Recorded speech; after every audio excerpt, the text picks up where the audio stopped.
We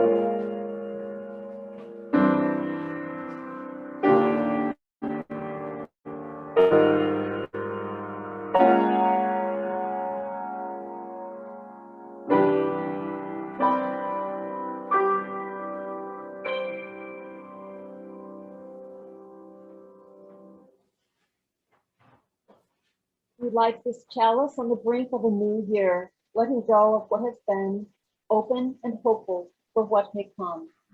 Renewed, restored, ready to live life fully anew, may we move forward with intention. Well, good morning, everyone joining us here on Zoom. Good morning on this chilly, chilly morning. I'm Reverend Amy Petrie Shaw. My pronouns are they, them, and theirs, and our church is built on land that's the traditional territory of the indigenous Iowa people. As always, whenever you hear a land acknowledgement, consider donating at least $1 to programs and services created by or supporting local indigenous people. Please keep your mics muted throughout the entire service. And I want to start with these words. At the end of a troubled year, we come to discover that we are not alone. Into the dwelling place of togetherness, we come to find a strong source of hope. From uneasiness and uncertainty, we come to discover what will save us from despair. Into the comfort of each other's arms, we come to find the strength that will never vanish. From darkness, we come to wait until our eyes begin to see. Into a new year, we come to find new clarity and seek new visions. From wandering alone, we come to travel together, stronger and unafraid. Into the dwelling place of generations, we come to help bring peace and to serve the call of justice. So come and let us celebrate here together.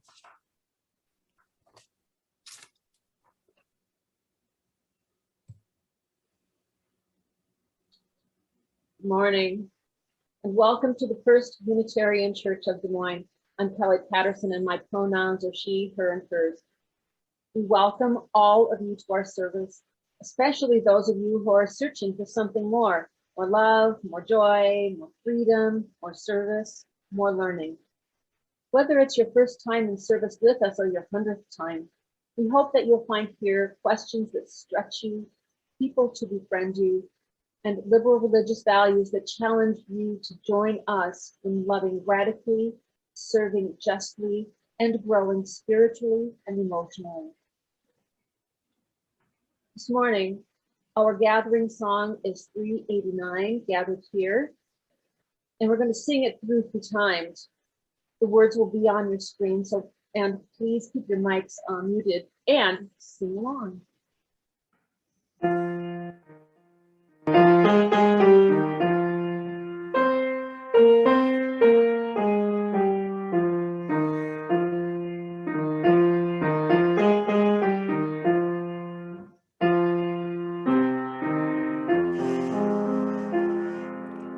Gathered here in the mystery of the hour, gathered here in one strong body, gathered here in the struggle and the power, Spirit, draw near.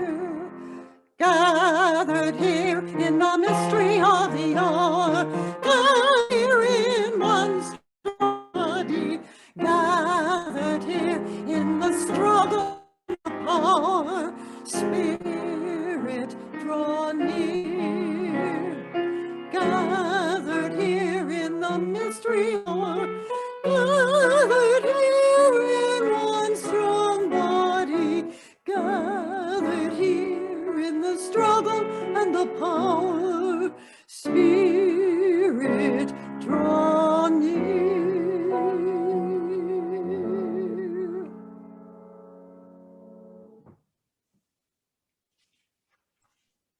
Thank you so much, Bruce and Barb. For Children's Chapel today, we're going to be talking about the idea of race and racism as we go into this brave new year of 2022. Most of you who are listening to this have been told at some point what race you are. It's on your birth certificate if nobody's ever told you. But here's the thing that people don't really talk about.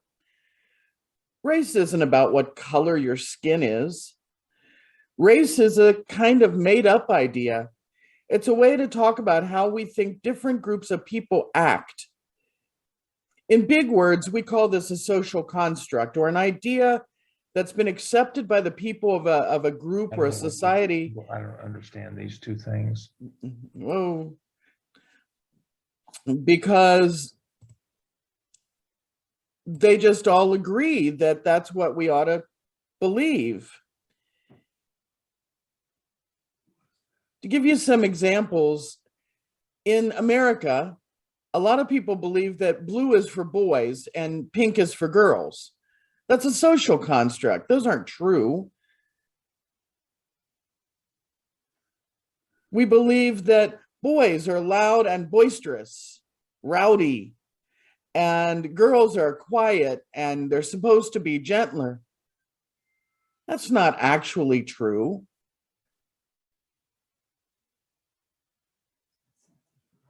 It's very hard if we were trying to accurately separate people out by their skin color. It's very hard to know where one color ends and another one starts, right? You can have somebody who's very, very light brown standing next to somebody who's, well, dark white. They're the same color. There are Black people who are lighter skinned than white people. And if you think about it, we don't believe that black and orange and tabby cats are all different. We know they're all just cats. So why do we think something different about humans? Our country today tells us a bunch of stuff. It tells us that people succeed or fail based on luck and how hard they work. It ignores the fact that Black and brown people sometimes don't get treated the same as white people, and that's a problem. Another problem is that a lot of people who aren't Black or brown will only help Black or brown people if it benefits them. So for example, they might help a Black store owner to open a store in the middle of the city, but they might not help that same store owner to open a store in an all-white neighborhood where it would compete with a white-owned store. Another problem Black and brown people face is what we call storytelling. Our schools tell us the story that they treat everyone the same. And this is a problem because the school curriculums, the things you study, are designed with white middle-class people in mind. So students who are not white and not rich may have problems. And the last problem we're talking about today is that a bunch of the laws that we thought would help Black and brown people actually helped white people instead. So why are we talking about this? Well, it's because we can make a difference. And we use are making a difference all around the country, and you can make a difference too. We want everyone to be treated fairly and given a chance, and we don't like the fact that people are saying that critical race theory, which is the words for all of this stuff that I just mentioned, there are some people who don't want you to know about that. We don't like not knowing about things. So get out there and find out as much as you can. And thank you for listening to my words today.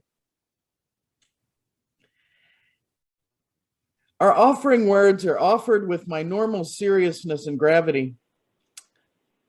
A poor Unitarian found a money clip with $700 in it.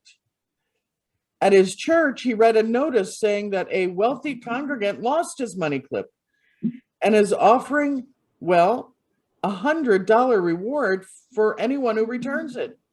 So he finds the owner and he gives him back the clip. And the owner counts the money and says, I see you already took your reward. I'm going to pause for a second and remind everybody to please mute yourself.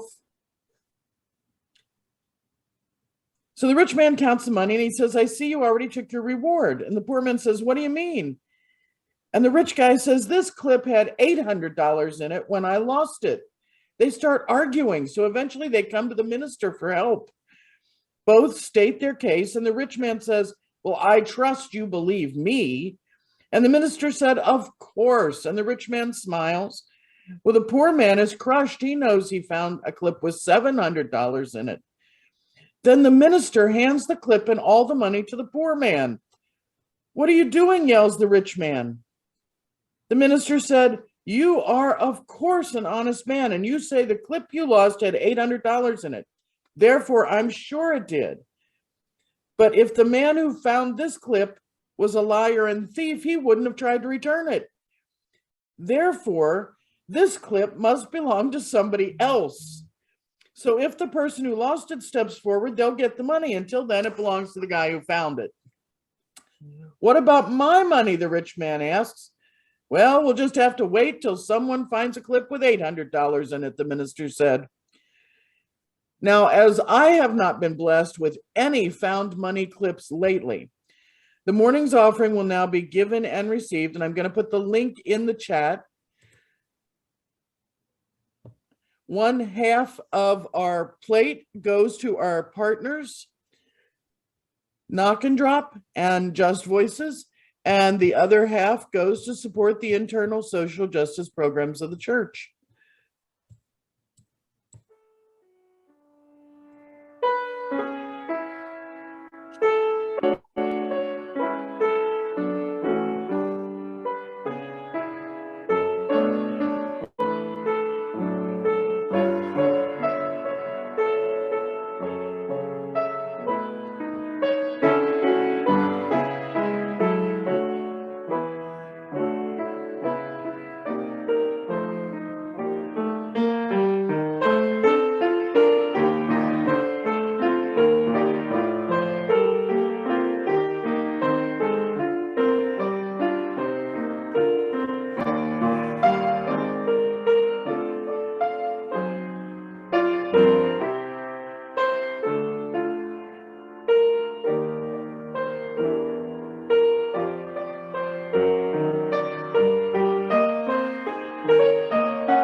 Thank you, Bruce. That was gorgeous. Our meditation today is based on words by Amanda Gorman, and most of you might remember that she was the inaugural poet. And she's also the Youth Poet Laureate. Amanda is 22, and her words are just amazing. This is what she writes. This is her New Year's poem. What was cursed, we will cure, and what was plagued, we will prove pure. Where we tend to argue, we will try to agree. Those fortunes we forswore, now the future we foresee. Where we weren't aware, we're now awake. Those moments we missed are the moments we make, the moments we meet, and our hearts, once all together beaten, now all together beat. Please join me in 1 minute of silence, thinking of these words.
Our church isn't just our building, it's our community.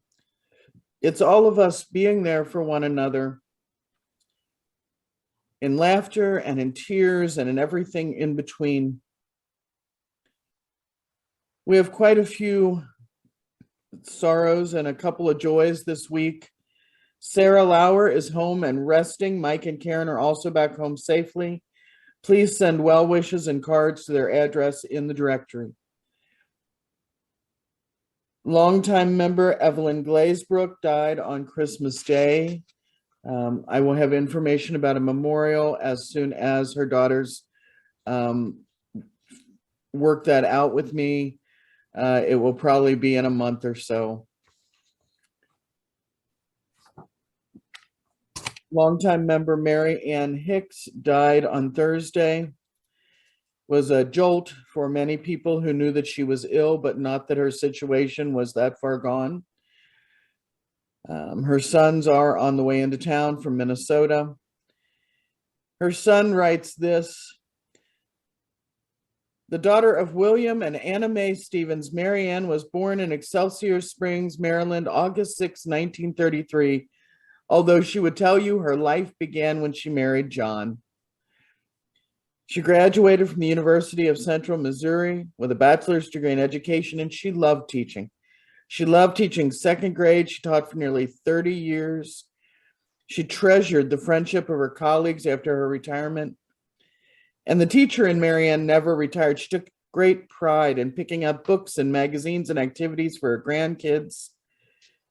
She and John shared the love of a lifetime, and she adored her animals. One family trip to Costa Rica when she was 73 and participated in a zip line experience got her the name Unstoppable Mary Ann. She had a life of love and fun, and a private service is going to be planned sometime in the future. We have an update regarding our longtime member, Jane Bell. She was hospitalized to manage a blood clot that is resolving itself after her recovery from surgery. She is going to need some more skilled nursing care right now. Cards would be very welcome. That would be Ramsey Village, room 145, 1611 27th Street, Des Moines, and I will put that in the chat in just a moment. And Sarah Jensen's father, Mark, died on Thursday. Caring Committee is currently asking for volunteers to take meals over for Sarah and family. So please talk to Jude Segrand on the Caring Committee or sign up on the Sign Up Genius. We also hold in our hearts the people of Colorado who are dealing with the fires burning out of control right now. So please hold all of them in your heart and in your mind. Let us share now together the names of anyone we know who could use some special care and attention. You can type their names into the chat. May the love of this community hold them all.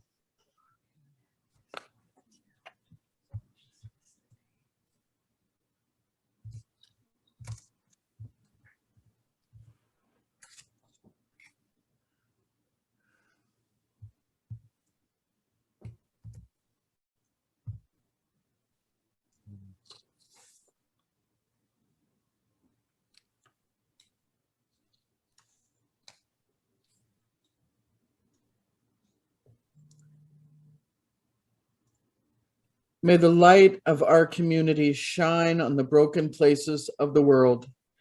May the work of our hands and our hearts support, aid, and comfort all those who hunger or thirst for food or water, justice or freedom, and may we never look away when we are needed. May those who are grieving be comforted. May those who are tired find rest.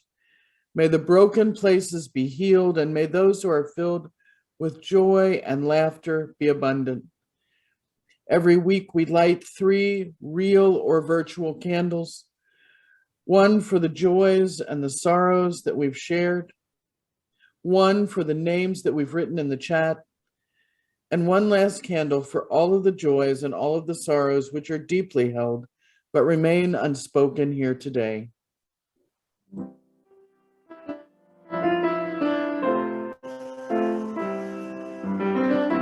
Comfort me, comfort me, comfort me, oh my soul. Comfort me, comfort me, comfort me, oh my soul. Sing with me, sing with me. Sing with me, oh my soul. Sing with me, sing with me, sing with me, oh my soul.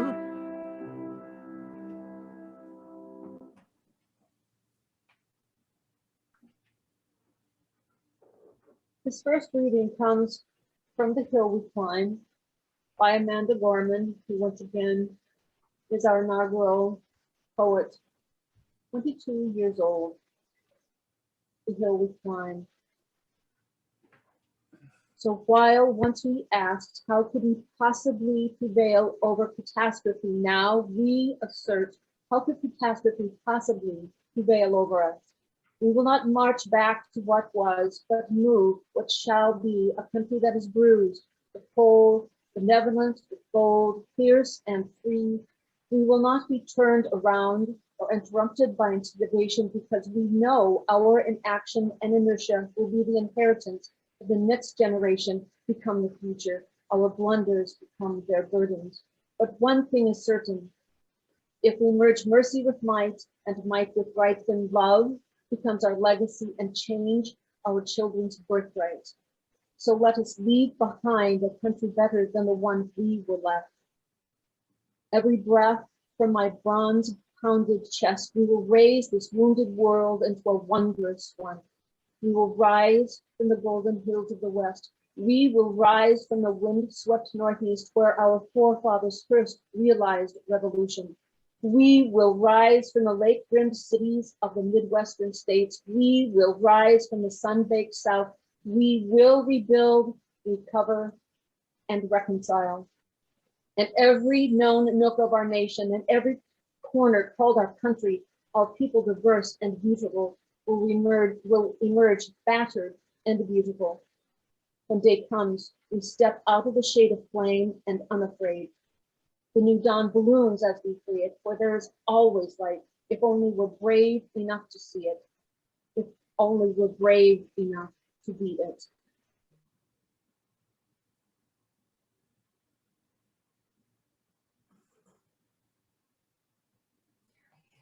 Here's One Good Year by Slade Cleaves.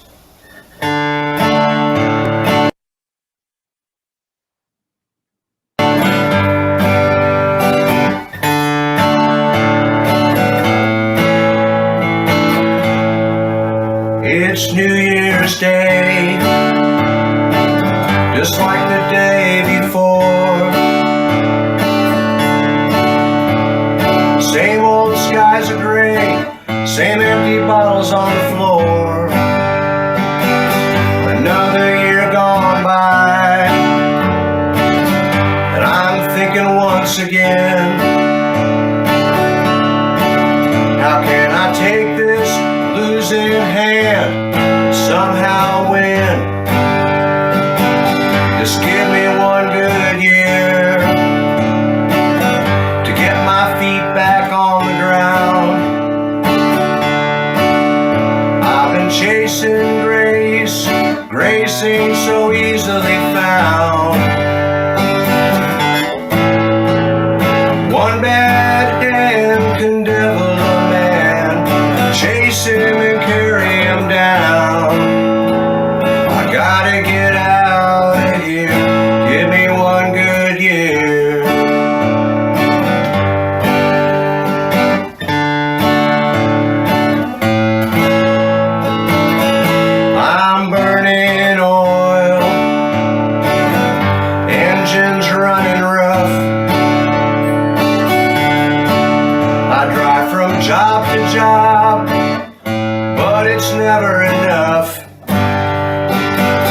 I just can't seem to find the will. Just get up and move away.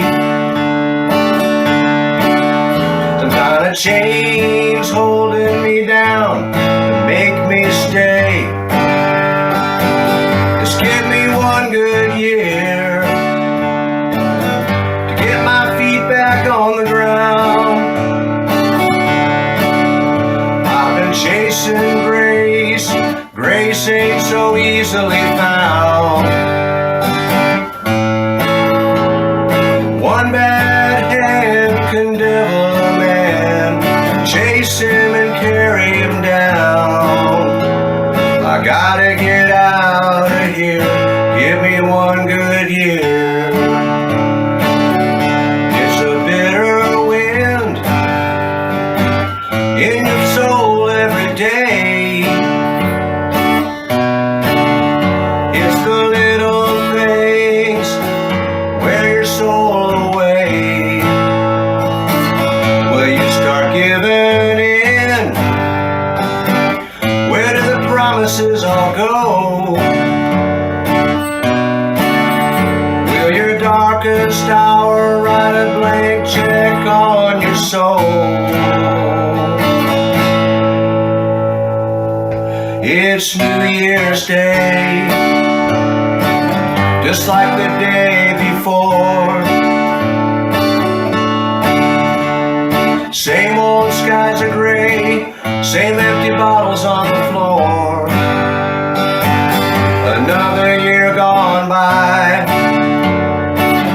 and I'm thinking once again,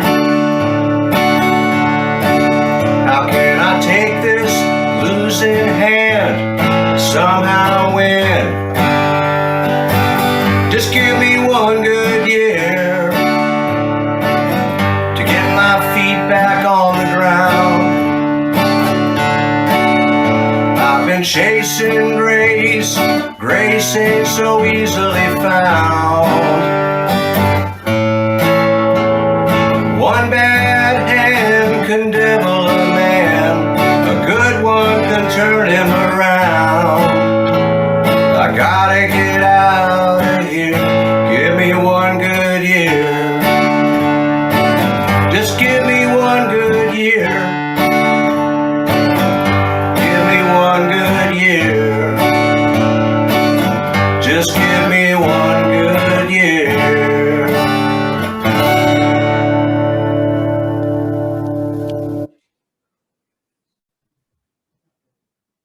Thank you so much, Kent.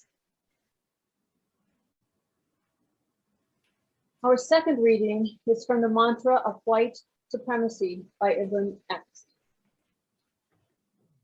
Ibn X. Hindi.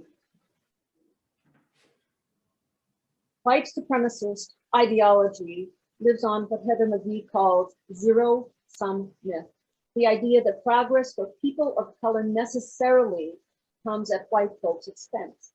The zero-sum myth erases the past and present of abolitionist and anti-racist movements, which have aided ordinary white people. It fear-mongers about the future. If white people are not worshipped in schools, then they are demonized. If white people don't reign supreme, then they will be subjugated.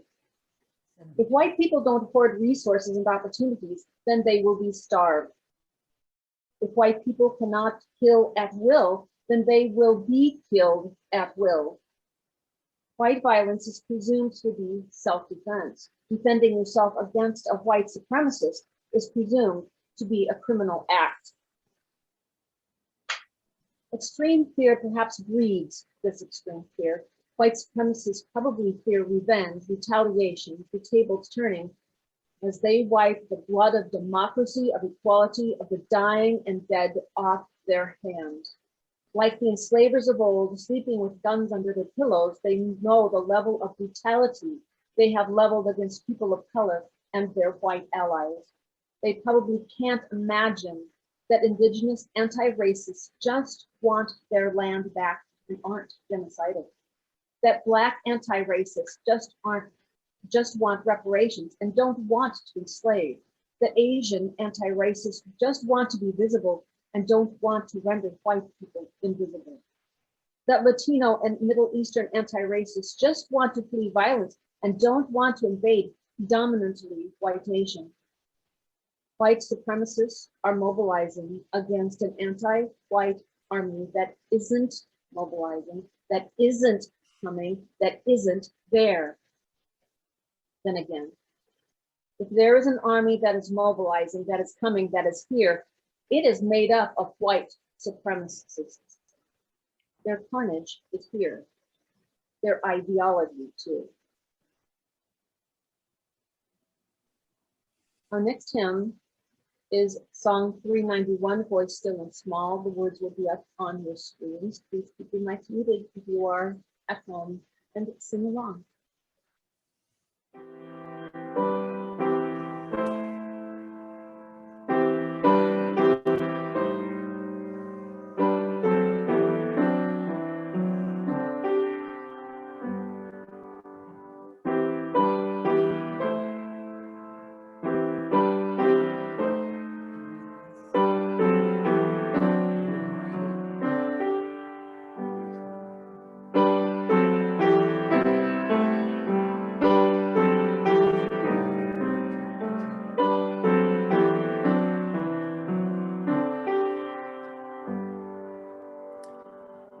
Voice still and small, inside all, I hear you call, singing. In storm and rain, sorrow and pain, still will remain, singing. Calming my fears, quenching my tears, through all the years, singing.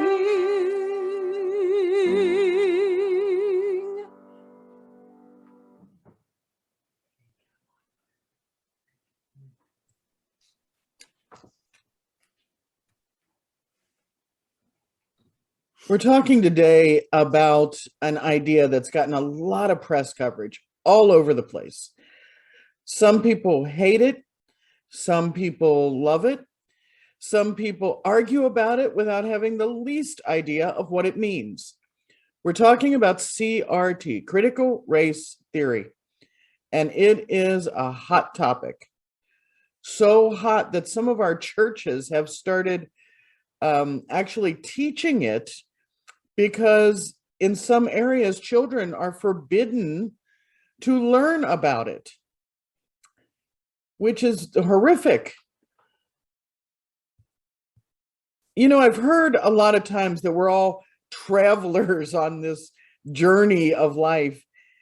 And some of you may have heard that. And like every traveler, we're carrying our suitcases, things we've picked up, things we need. This is a suitcase full of ugly that got picked up somewhere. The outsides of the suitcase have changed over the years. The parts that we'll claim publicly. From the Mayflower to the civil rights era of the 1960s, the outsides of these suitcases say things like this, and this is from Clements Royer's 1862 preface to Darwin's Origin of Species, a scientific work. Royer said, "The races are not distinct species, but quite unequal varieties." She said that natural selection made it clear that superior races are destined to supplant inferior ones, and that one needs to think carefully before claiming political and civic equality among people composed of an Indo-European minority and a Mongolian or Negro majority. So that's 1862. As a country, we convinced ourselves of the power and worth of manifest destiny. The destiny of white man, emphasis on man, to create empire, to expand the US across the American continents and just to roll over anything non-white, anybody non-white standing in the inconvenient way. That suitcase full of ugly is still with us today. It says white is right on the outside. There are equally ugly ones out there. What do they say? They say things like, I don't see color. All colors are the same. They say, no, really, where are you really from? We are a post-racial society. Well, my family never owned slaves. Hey, will you join our board? We need a person of color. Have you heard variants of some of these? Because I sure have. It's the same old suitcase, white supremacy. And then there's the concept of CRT, critical race theory. This is kind of the first thing that critical race theory speaks to, this notion that racism is ordinary and not aberrational. It's not the weird part. It's normalized. Our mainstream culture puts forward the idea that we should be colorblind and that our country is a meritocracy where people do well or do badly based only on their abilities. Colorblindness says to a black or brown person, you're only good if we don't see you as being different from white. If we don't see your culture, we don't see your linguistic structures, we don't see your customs or your ways of dress, then you are not the other and we don't have to attack you. Meritocracy pretends our whole culture doesn't have the experience of white as the neutral position. And it ignores the fact the powerful only give up power when it benefits them. And in America today, the powerful are white. Sometimes we don't even see the white supremacy in our culture because it's so woven into the fabric. Now, I know there are people sitting here who think, well, I don't discriminate. I'm not a racist. I believe you. I completely believe you. You don't. But our culture does. And if you want some examples, here's just the smallest baseline. What color is a flesh tone bandage? If you went to a hotel, would the shampoo and conditioner work on your hair? Because they sure don't on my Middle Eastern hair. They're meant for white people. Is the food you eat in a special section marked either ethnic or by country? Can your kid turn on a television and immediately see people who look like them and talk like them and have their experience? Do you see those people as doctors and nurses and lawyers? Or are they always the sassy sidekick or the maid? Can you or your child wear your hair naturally to work or school? Or do you have to process it chemically so it doesn't violate a dress code? The best quote I ever heard was that at best, our overall culture is willing to allow everyone a chance to act white. Now, we talk about this in the UUA, in different churches, and it's sort of like being white is like playing a video game on the average setting. You have battles to fight, but you can see the game map and you have 5 lives and a sword. Being white means you get the benefit of the doubt. Now, the second part of critical race theory is called interest convergence. Dr. Nicholas Daniel Hartleb writes, Derek Bell's 1980 theory of interest convergence is a critical component of CRT. Common sense beliefs are formulated by the majority, status quo. The beliefs created by the majority, the haves, oppress minority groups, the have-nots, and the have-too-littles. Interest convergence is the notion that whites will allow and support racial justice progress to the extent that there's something positive in it for them, or a convergence between the interest of whites and non-whites. CRT focuses on informing the public how certain stories act and serve to silence and distort entire enclaves of people and cultures, typically people of color. The third pillar of CRT is that race is only a construct, and it negatively impacts people of color. What do I mean? I mean that we as a society decide what is race based on things like the infamous one drop rule, which said that having one drop of black blood made you black.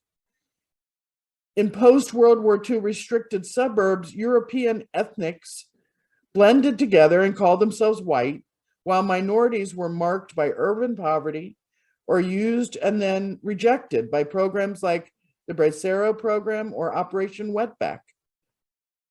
Both of these were programs in our country which brought in brown-skinned people to work, and then when they didn't need them, they deported them. Who is black and who is brown, and how do you know? It certainly isn't skin color. How about these actors and musicians of color? Pete Wentz of Fall Out Boy. He's Jamaican in ancestry. Vin Diesel is African American. The Rock is Samoan and black. Jason Momoa, Indigenous Hawaiian. Olivia Munn, Chinese. Keanu Reeves, Indigenous Hawaiian and Chinese. Clark Gable, Black and Native American. Alexander Dumas, the writer of, oh my God, I went right out of my head. Three Musketeers, was Black. St. Augustine was Black. St. Nicholas was Black. Our society decides what race you are based on whether or not you act white. The fourth pillar of critical race theory is the idea of storytelling and counter-storytelling. Now, what is this? It means that curriculums for schools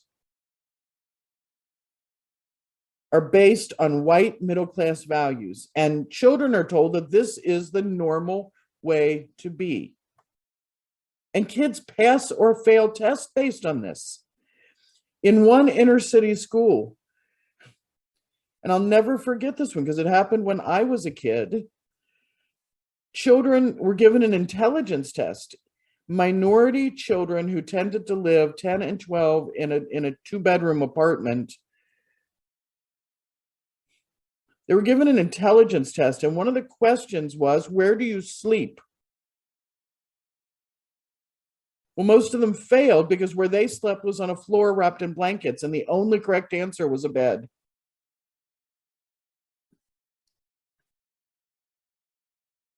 Because of these stories that we tell ourselves about what is normal, counter stories have had to arise to make sure that the experience and values of people who are not what the story is talking about actually get told.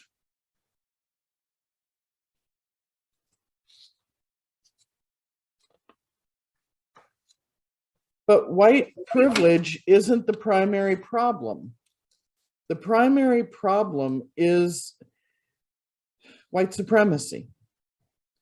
The final piece of CRT is the idea that white people have actually been the recipients of civil rights legislation. The legislation which has made it through has taken us from legal separation of the races to de facto segregation due to white flight to avoid becoming minorities in any area. So those are the 5 parts that make up CRT. Racism is ordinary, the idea of interest convergence, race is a social construct, the idea of counter storytelling and storytelling, and the ideas that whites have benefited from civil rights legislation. This is the piece that people are fighting to keep children from learning about. This 40-year-old academic theory based on historical facts. It's been called evil, Black Panther indoctrination. That was just 2 weeks ago. And worse, even among our own churches. This isn't a them problem. This is also an us problem. There are a group of UUs who say we can't talk about critical race theory. If we really believe in individual worth and dignity, if we believe in scientific knowledge, then we need to take some time to explore this. You can disagree with it. You can not like a part of it. You can disagree, but understand it. It doesn't say that white people are bad. It says that white supremacy is a suitcase full of ugly, and we can just put it down and do better. It's time to grow and to change our lens and to center liberation. And CRT says there's faith that the world can be better. We can make this change. In the words of Bernice Johnson Reagan, we who believe in freedom cannot rest. We who believe in freedom cannot rest until it comes, until the killing of Black men, Black mothers' sons is as important as the killing of white men, white mothers' sons. We who believe in freedom cannot rest. And I think that's true. But I think we have the ability to put down that suitcase. We have the ability to learn from the past and to lean into the future and to do the work and to live up to our principles. We've got this. Amen.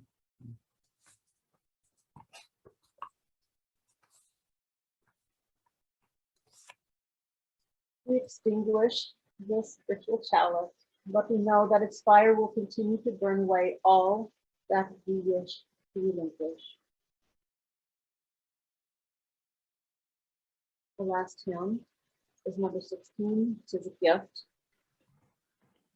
The words will be up on your screens. Please keep your mics muted. Let's sing along.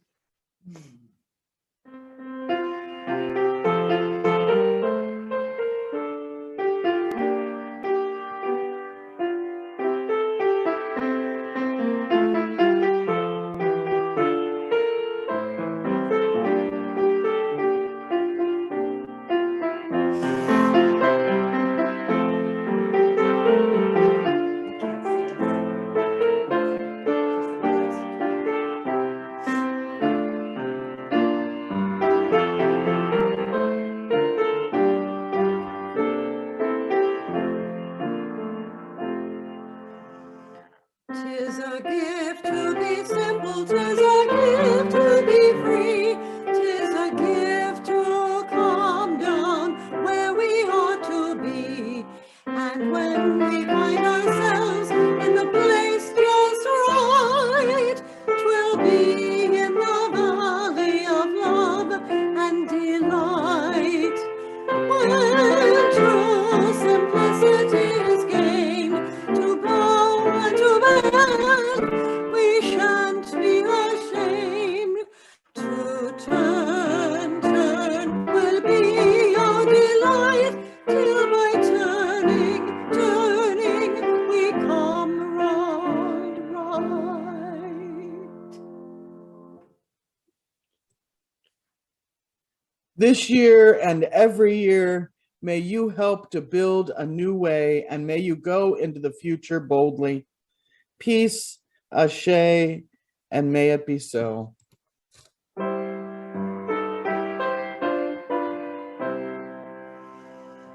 Soul of truth, eternal goodness, sojourn with us as we pass.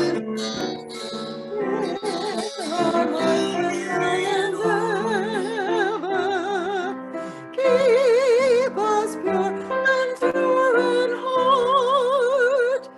Strengthen us for daily duty, guide us by